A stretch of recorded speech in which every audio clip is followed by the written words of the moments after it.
The invoice was printed on formal letterhead, as if that would make the cruelty legitimate. My father slid it across our kitchen table with the same precision he used for his real estate contracts. The number at the bottom was bold, underlined twice, $50,000. 18 years of food, shelter, and clothing, he said, tapping the paper. Due immediately. I stared at the itemized list. Diapers, $1,200. School supplies, $3,000. Birthday parties, $2,500. Even emotional support was listed at $5,000. As if love could be invoiced. My mother sat beside him, pearl necklace catching the morning light, avoiding my eyes. Through the window behind them, I could see my sister Natalie's new house, the 4-bedroom colonial they'd gifted her as a wedding present 6 months ago. $400,000. Free and clear. Natalie herself was leaning against the kitchen counter, fresh manicure gleaming as she stirred her coffee with my grandmother's silver spoon. She smirked at me over the rim of her mug. "It's only fair, Jessica," she said sweetly. "Some of us contribute to the family, others just take." I looked at the invoice again, then at my parents, who'd called this emergency family meeting on a Saturday morning. I was 28 years old, working as a forensic accountant, living in a modest apartment downtown. I'd been financially independent since I was 18, never asking them for a dime after I left for college on a scholarship I'd earned myself. "You're serious," I said quietly. "Dead serious," my father replied. "You've had a free ride long enough. Time to pay back what you owe." "A free ride?" I laughed, but there was no humor in it. "I've been supporting myself for 10 years. After we invested 18 years in you." My mother finally spoke. Her voice clipped. "Natalie understands family obligation. She helps with the family business. What do you do? Hide in your little office playing with numbers?" I opened my briefcase, the leather one I'd bought myself after my first promotion. Inside was a folder I'd been carrying for 3 months, waiting for the right moment. I hadn't expected it to be today, but they'd forced my hand. "Funny you should mention debts," I said, pulling out a thick document. "Shall we discuss who really owes who?" My father's face shifted. "What is that?" "This is a foreclosure notice on your house," I said calmly. "The one you're sitting in right now. The one you took out 3 mortgages on to fund your failing real estate ventures." The color drained from my mother's face. Natalie's smirk faltered. "How did you?" my father started.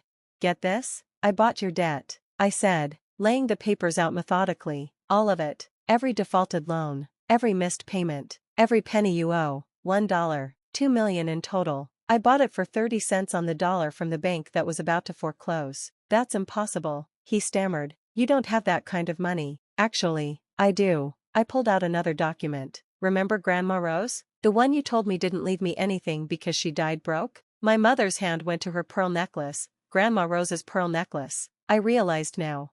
"She left me everything," I continued. "The portfolio you told me didn't exist. The trust fund you said was empty. The life insurance policy you claimed had lapsed. $500,000 in total. Her lawyer contacted me directly because she knew you'd try to hide it. That money should have gone to the family," Natalie shrieked, coffee sloshing onto the counter.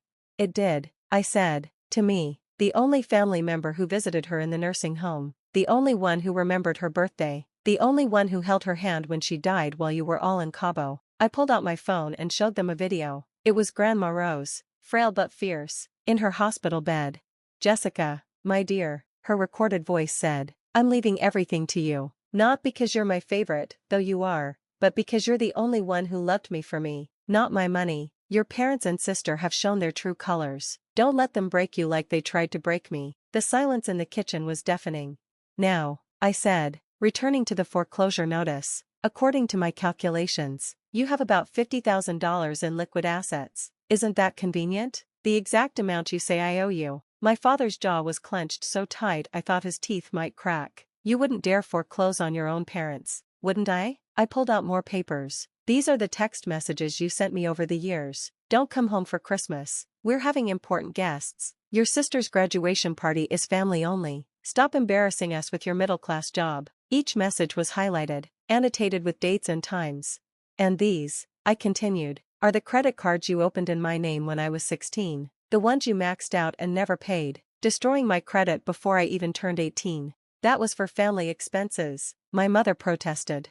"No, these charges were for Natalie's sweet 16 party, the one I wasn't invited to because you told everyone I was at troubled teen camp when really I was working at McDonald's to pay for my own school supplies. Natalie had gone pale. Mom, Dad, she can't do this. Actually, I can. I stood up, gathering my documents. Here's what's going to happen. You're going to pay me that $50,000 you have in assets. Not for my childhood, parents don't get to bill their children for being born, but as the first payment on your debt. And if we refuse? My father growled.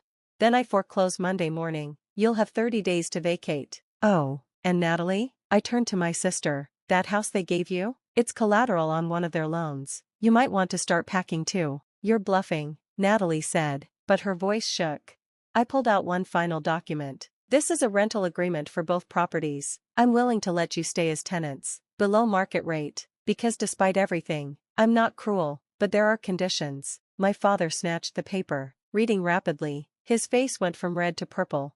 Monthly family dinners where you treat me with respect. I summarized. An apology letter to be published in the local paper explaining that children don't owe their parents for being raised, and Natalie pays her own bills from now on. This is blackmail, my mother shrieked. No, this is consequences. I picked up their invoice and tore it in half. You spent my entire childhood telling me I was expensive, that I was a burden, that I owed you for existing. You gave Natalie everything while making me feel like nothing. I walked to the door, then turned back. Grandma Rose told me something before she died. She said you did the same thing to her, held her grandchildren hostage unless she paid for visits, charged her admission to family holidays, sent her itemized bills for your time. She said the only real family she had was me. My mother's mask finally cracked, tears running down her cheeks, smearing her perfect makeup.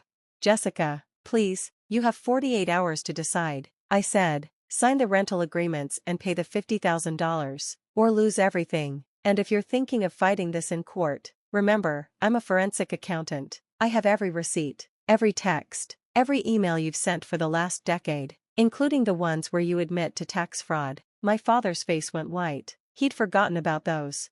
My lawyer will be in touch, I said, opening the door. Oh, and that emotional support you invoiced me for? I'm billing you for therapy, 20 years of it. That's about $100,000. I'll add it to your tab. As I walked to my car, I heard Natalie screaming at our parents, demanding to know how they could lose her house, while my mother sobbed about Grandma Rose's betrayal. My father was silent, probably calculating how much he could salvage.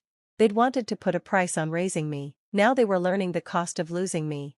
My phone buzzed. It was my lawyer, confirming the foreclosure filing was ready for Monday if needed. Below that was a text from an unknown number that made me smile. It was my cousin Diana, who my parents had also cut off years ago.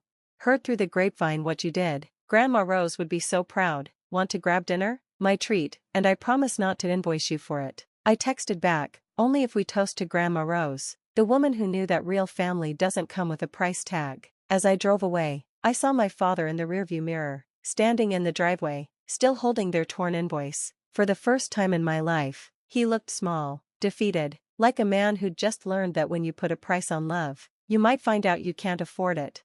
The $50,000 they demanded for my childhood, they'd pay it. They had no choice, but the relationship they'd destroyed by trying to monetize it, that was a debt they'd never be able to settle. And somewhere, wherever she was, I knew Grandma Rose was smiling.